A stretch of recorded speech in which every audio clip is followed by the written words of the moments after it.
আমার ছেলেটা আমার পর অনেকটাই রাগ করে বসছে। কেন রাগ করছে অবশ্যই আপনাদের সাথে শেয়ার করব। এই তো আমার ছেলে আর কি অনেকগুলি বাজার করে নিয়ে আসছে। আর আজকের বাজারটা মাশাআল্লাহ অনেক সুন্দর ছিল। তো এখানে কিন্তু তো আর কি টমেটো আনছে, তারপর লাউ আনছে, ফুলকপি, তারপর এখানে শসা আছে। তো অনেক ধরনের আর কি বাজার করছে। আর অনেক দিন যাবত আর কি আমার মন চাইতেছিল যে লাউ শাক পাতার আর কি বাটা খাইতে। তো ছেলেকে বলার পর অনেক সুন্দর একাটি আর কি শাক নিয়ে আসছে। শাকটা দেখার পরে মাশাআল্লাহ খুবই ভালো লাগছে আমার। তো বাজারগুলি গুছিয়ে নিতেছিলাম। আর আমার ছেলে বাজারগুলি এনেই বলতেছে যে বাজার করে এনে দিছি, এখন কেমনে সব কিছু গুছিয়ে রাখবা, তুমি রাখো।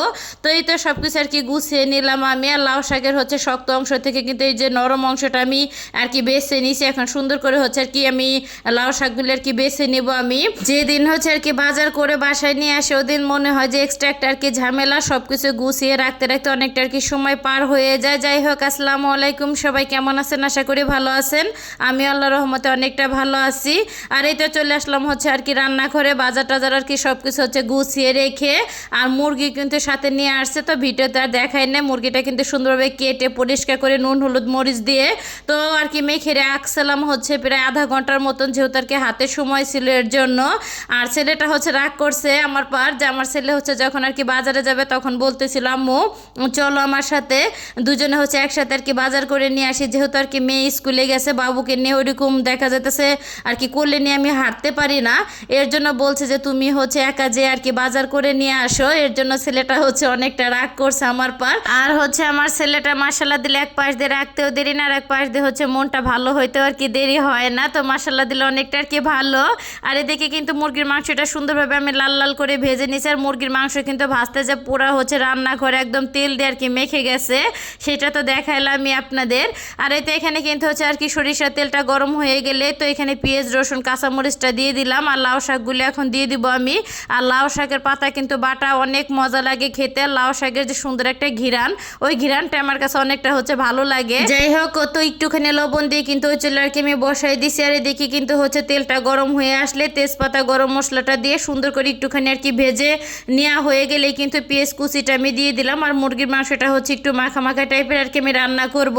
তো সামান্য পরিমাণে একটুখানি আর কি লবণ দিয়ে দিলাম, যেহেতু আর কি মাংসটা যখন মেখে রাখছিলাম তখন কিন্তু অনেকটা পরিমাণে লবণ দিছিলাম। এর জন্য আর কি বুঝে শুনে অল্প পরিমাণে দিলাম, লাগলে হয়তো বা পরে দেব। আর এই তো দেখে কিন্তু লাউ পাতাটা সুন্দরভাবে সেদ্ধ করা হয়ে গেছে। এখন আর কি শিলপাটা সুন্দর করে আর কি আমি বেটে নিব। আর দুইবার আর কিন্তু আমি আর কি বেটে নিয়েছি। আর এই একটুখানি লবণ প্রয়োজন ছিল, তো লবণটাও কিন্তু দিয়ে সুন্দরভাবে আর কি মেখে নিলাম। আর একটুখানি কাঁচা সরিষার তেলটাও দিয়ে দিলাম। আর কাঁচা সরিষার তেল বাটা ভর্তাতে দিলে এক্সট্রা কিন্তু একটা স্বাদটাই বেড়ে যায়। যাই হোক, তো ভর্তাটা কিন্তু আর কি আমার বানানো একদমই হয়ে গেল। আর এদিকে কিন্তু পেঁয়াজটা ভাজা হয়ে গেলে তো আদা রসুন বাটাটাও কিন্তু আমি অফ ক্যামেরায় দিয়ে দিছি। এখন যে শুকনো মশলাগুলি প্রয়োজন, তো শুকনো মশলাটা দেওয়া হয়ে গেলে তো নেড়ে চেড়ে সুন্দর করে মশলাটাকে আমি কষিয়ে নেব। যাই হোক, তো মশলাটা কিন্তু কষানোর পরে কিন্তু অফ ক্যামেরা মাংসটা আমি দিয়ে দিছিলাম। এই ফাঁকে একটা ফোন আসছিল আমার, এর জন্য আর কি আমি ভিডিও নিতে পারি নাই।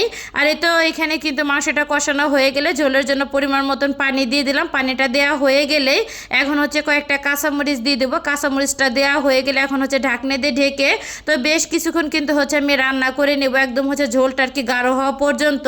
তো ঝোলটা কিন্তু অনেকটা গাঢ় হয়ে গেছে, রান্নাটা প্রায় শেষের দিকে। একটুখানি জিরার গুঁড়াটা দিয়ে নেড়ে চেড়ে এখন আর কি চুলাটা আমি বন্ধ করে দেবো, কারণ রান্নাটা একদমই আমার হয়ে গেছে। রান্না করতে করতে প্রায় আর কি সন্ধ্যায় আর কি লেগে গেছে। যাই হোক, তো এই তো আমার রান্নার আর কি ফাইনাল লুক। তো সব মিলে কেমন লাগলো সবার কাছে আজকের ভিডিওটা অবশ্যই কিন্তু কমেন্ট করে জানাতে একদমই ভুলবেন না।